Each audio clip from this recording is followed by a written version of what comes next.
A ver, necesito una explicación de todos ustedes. Que hagan el favor de participar en esto que es lo más extraño que he visto yo. Bueno, he visto poco, pero en toda la historia del papado hay algunos hechos curiosos, diferentes, y que no tienen una explicación.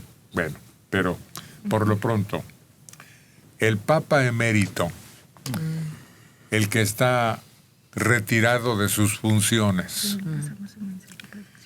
Benedicto XVI, publicó un documento con reflexiones sobre los abusos sexuales de la Iglesia Católica y argumenta que su origen está en el colapso moral de la sociedad. En primer lugar, ¿por qué nosotros vamos a tener la culpa de esos hechos?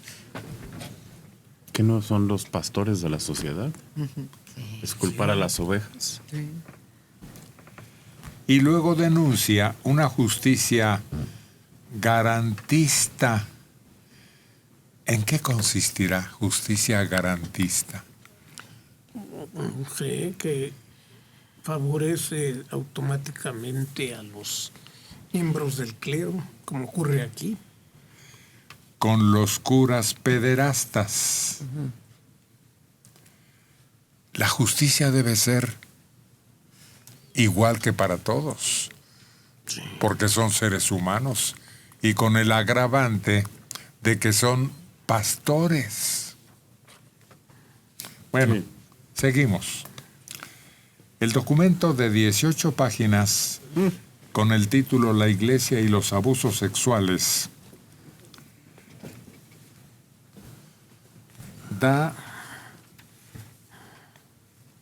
no pautas sobre cómo erradicar los abusos a menores en el seno de la Iglesia.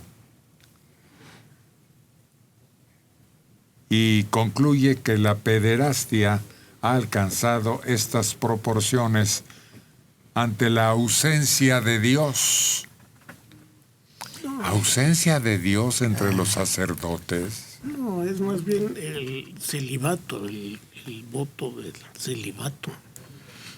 ¿A eso Qué se refiere? coincidencia que otros cleros de otras iglesias no tengan ese problema. Porque se establece una sociedad normal donde un cierto número de ellos se casan y tienen familia.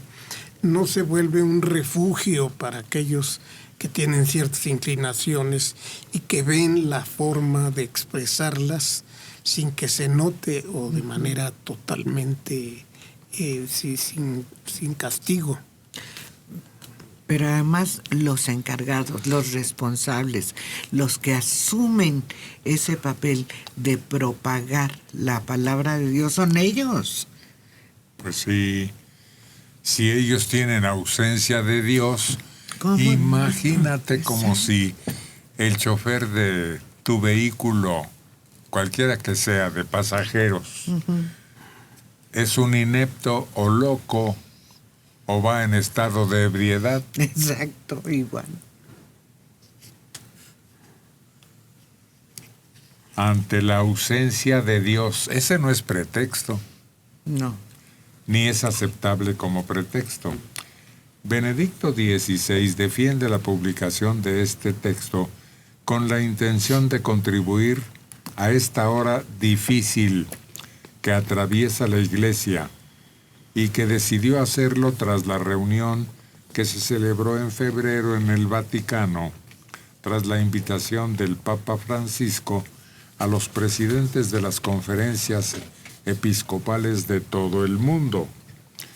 Joseph Ratzinger, que renunció al pontificado en febrero de 2013 y que ha roto su silencio en contadas ocasiones, asegura que antes de publicarlo contactó con el Papa Francisco y con el secretario de Estado, el cardenal Pietro Parolin.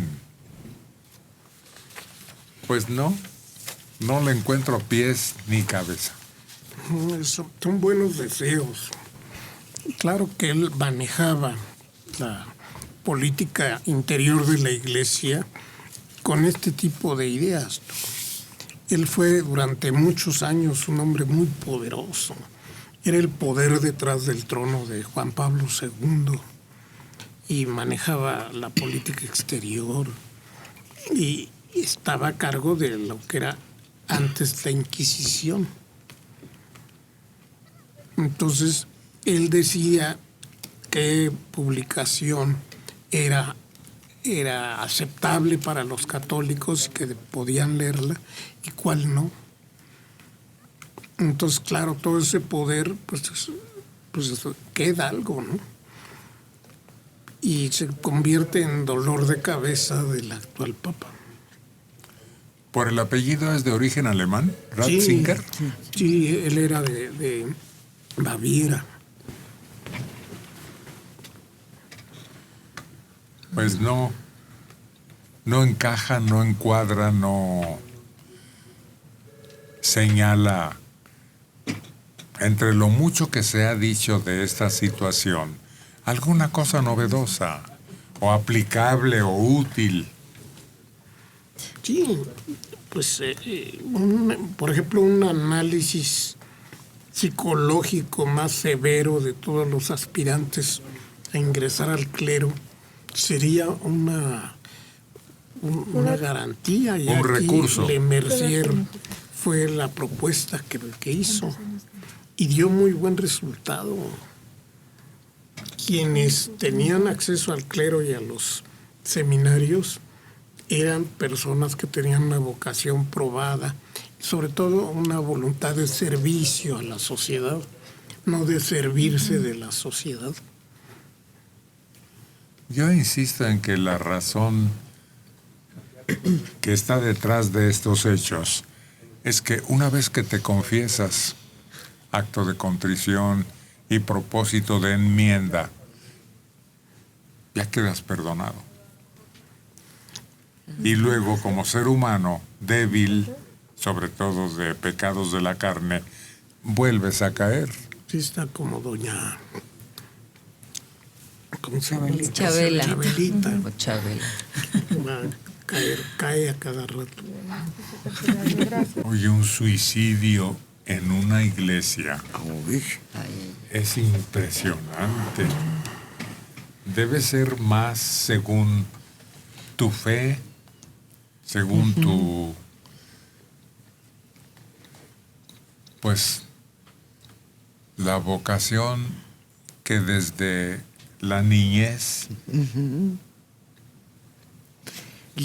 a la que te sometieron. Lo que decían las mamás de nosotros en nuestra vida, hay que tener temor de Dios, y en ese sentido aumenta porque tradicionalmente se habla de que Dios no perdona a quien se quita la vida.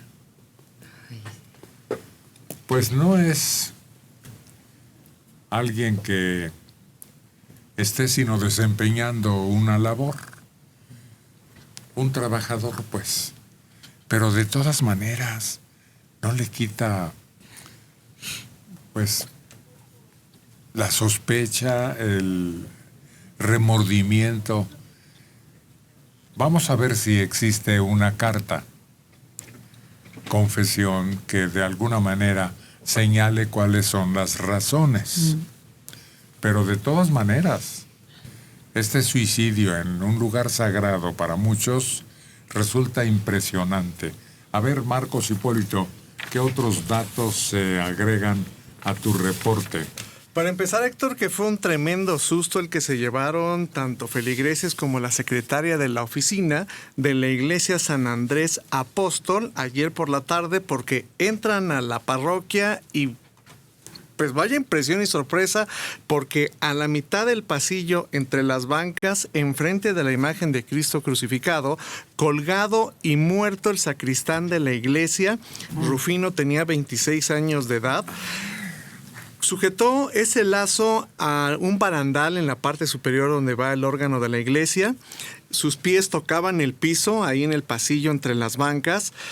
No se ha localizado recado póstumo. La mamá es la que llegó a identificarlo. Dijo desconocer a policías los motivos que tuvo para quitarse la vida. Rufino era el sacristán de la iglesia de San Andrés Apóstol en San Andrés Tenejapan, en el estado de Veracruz. Esto pertenece a la zona centro del estado, muy cerca de la ciudad de Orizaba.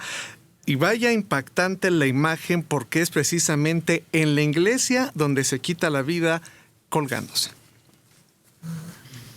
Pues vemos con curiosidad el hecho. Vamos a esperar a ver si se localiza algún recado póstumo. Pues sí, todos recordamos el antecedente más célebre, ¿no? El de Antonieta Rivas Mercado, que se quita la vida de un tiro frente a la imagen de la Virgen de Guadalupe en una de las capillas laterales de Notre Dame. Pero eso lo entiendo como si ella buscara un lugar de su patria para quitarse la vida. Es verdad. Yo así lo veo, pero siendo sacristán y entendiendo los castigos a los que se sometía, más bien me parece un reclamo. Sí. O que lo mataron. Puede ser. O que se mató para quejarse de algo, para denunciar algo. Sí, debe haber razones más profundas, pero sí implica un señalamiento, un dejar muy claro en dónde está sucediendo esto, sí. Sí, un Pues sacristán. tal vez contra su propia conciencia. Tal vez cosas que habrán sucedido ahí mismo, no sé, podemos elucubrar muchísimo, pero... Su conciencia tiene que ver con actos de alguien que está ahí, de la O iglesia. suyos. En donde él tuvo complicidad Sí, o protección. exacto, No. o no, pero No. que sucedieron ahí. Puede ser actos suyos, puede ser de alguien más, pero sí tiene todo el tinte religioso.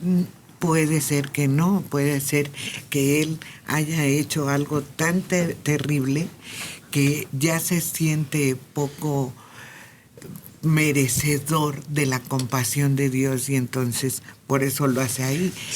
Pueden ser los dos extremos.